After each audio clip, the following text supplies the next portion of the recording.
storm has hit. We're just taking the dogs over. It's never smooth. It's never smooth. Man. We couldn't get out the door 5 minutes earlier when it hadn't hit yet. Yeah. This is just fun. And Ollie barks at all pedestrians near the car.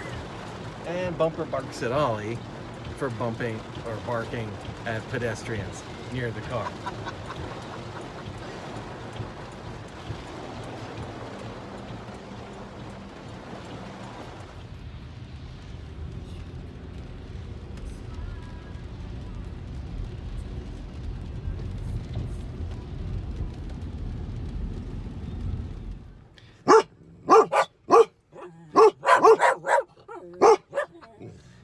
Okay, you guys. There's a person walking next to the car, of course. Good boy.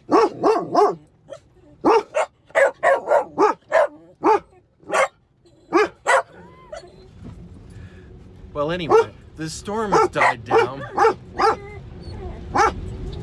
But there are trees down all over the place, and we've encountered a couple places where the road has been blocked because trees have fallen into it.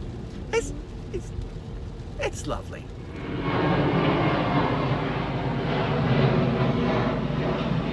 We're on the ground in Canada. We've made it to our hotel. That was a bit of an adventure. The flight was a bit of an adventure. I'll tell you about it later. And we've stopped in here at Harvey's to try Canada's authentic hamburger chain since 1959. It was all right. According to Yelp, this location uses reheated steam drawered meat as opposed to the others that cook it when you order it. We're also stopping in this convenience store to stock up in the room.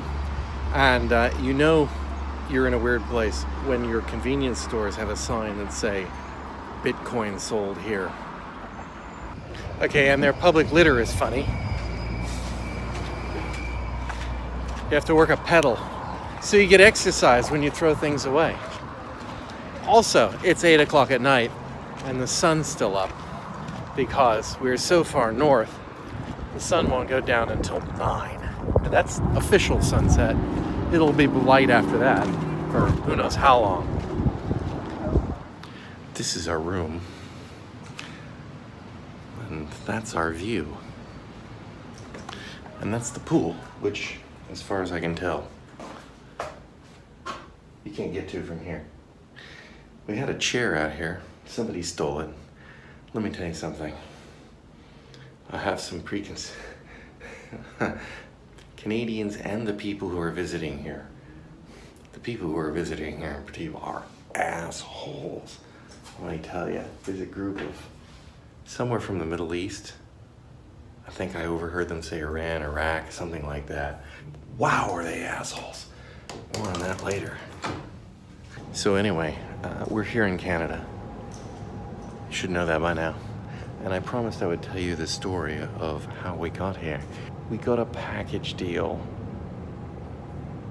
on the trip to Canada through Priceline. So that's the room and the airfare for a good price. For the less than the cost of airfare per person, we got the airfare and a room. So, you know, beggars can't entirely be choosers. But that storm shut the airport down for a while. That was housekeeping checking up on the place. Or were they checking up on me? I don't know. The storm, it shut down this airport. But that was, 12 hours before our flight. But the problem is, you shut down an airport, then they have to reschedule all the flights. So they have to reschedule their docking at the terminals.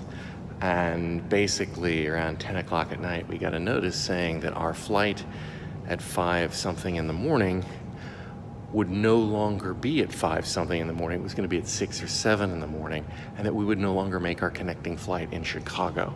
And therefore, because it was booked as one transit, that would no longer work for us, and we had to reschedule.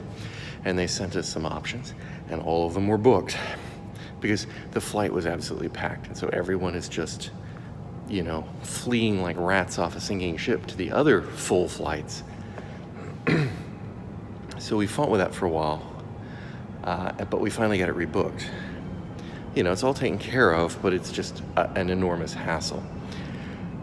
So the next flight, we finally got on a flight that got us out at 6:45 in the morning and took us to Philadelphia, which is a further flight, and then comes back to Toronto and gets us here a little bit later, but by and large, roughly the same. I think an hour and a half later. So we did that, but of course that means you have to rebook the shuttle that was coming in. Now, because it's an quote-unquote international flight, you have to get there 2+ hours before the flight, which is complete bullshit. So they were going to pick us up at 2:30 in the morning. Yeah, 2:30 in the morning. So we tried to reschedule that, and because we didn't need to be there because the flight's an hour, more than an hour later. But unfortunately, because everyone's rescheduling their shuttles, we couldn't get a much different shuttle. We could only get one that came in at 3 o'clock. So 3 a.m. we had to be picked up, taken to the airport, which we're there by 3:30, 3:40, no later than that. And our flight's at 6:45. And we got through security in no time. So before 4 a.m. we were sitting at the terminal with nothing to do for 2.5 hours. So there was that. The flight was packed, but it was okay.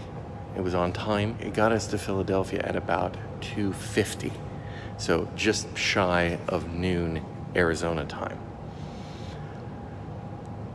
We had to be on the next flight boarded at 3:15, so we had 20 minutes to transit the entire distance of the airport from one end to the other and hop on the next flight, which did not leave much time for eating. In fact, it was a bagel dog and some croissants grabbed on the run, which is my second time through Philadelphia, and both times we've had to run from one end to the other to catch our flight. The last time was going to England in 2000. So Philadelphia. And then that was a fairly simple flight. We got here to Canada. You can tell that they're ex-British colony because they love their lines. I've never seen more lines at an immigration. And I thought Los Angeles was the worst place on earth to go through. But, it wasn't hard, but it was just like lines going no illogical patterns and around and in and back, and people, as you walk by, they're like, you that way, you that way, you that way, you that way. And into seemingly indiscriminate lines, and you get receipts, and then you have to wave receipts at people. Here's my receipt, and then your passports and this, and go through. And there was nothing onerous about anything we had to do, except that it took half an hour just to wander around through this maze of ropes, basically. And then when we get outside, you're just constantly, oh, here's another thing I have to wave my ticket at. When you finally get outside to the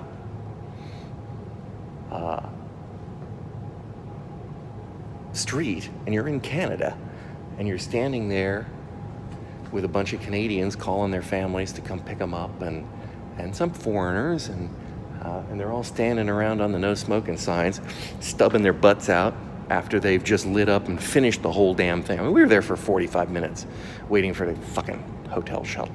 You're supposed to run every half hour. And it's just a nightmare. You can't see what shuttles are coming. You can't see what they are till they pull up.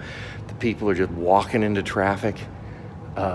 It was a nightmare. It was awful. And we finally got the shuttle, and we get here to the hotel, and then and that was our journey. We got here maybe 6 o'clock? Yeah, maybe 6 p.m. Not 100% sure about that.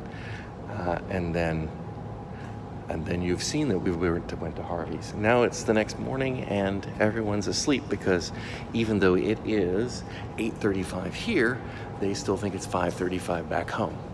The harsh reality is it ain't 5:35 and breakfast is needed.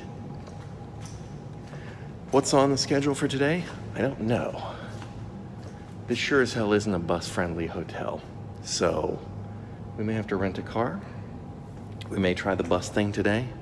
Bus fares are $3.25 for each ride, so that's $7 round trip. 4 of us, a round trip would be, what would that make it, $28? And a car rental is $41 or $45. And that's assuming we only take 1 trip. So I'm thinking that may not be a deal. Oh, it's much cooler out here. I like this a lot better.